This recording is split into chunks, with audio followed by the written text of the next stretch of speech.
Hello everyone, in which today we will learn how you can edit the financial year period in the Marg ERP software.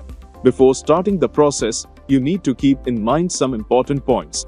That is, firstly, you will take the backup if you want to edit the date of a financial year. Secondly, if you are multi-user, then you will close your client systems and will do the process on the main system.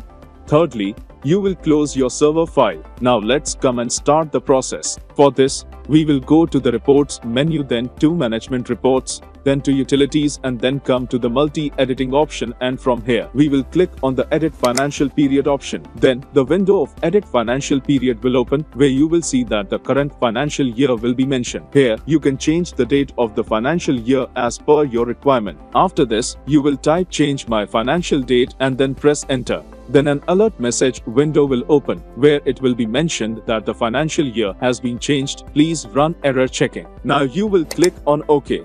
After completing this process, your software will get auto close. You will open the software again. Now we will run the error checking. For this, from the list of companies window, we will press enter on that company whose financial year has been changed. Then we will click on the error checkings and rewriting option and will do the process of the error checking. Now you will see that the date of the financial year has been changed. So, friends, in this way, you can edit the date of your financial year in the Marg ERP software. Thanks for watching.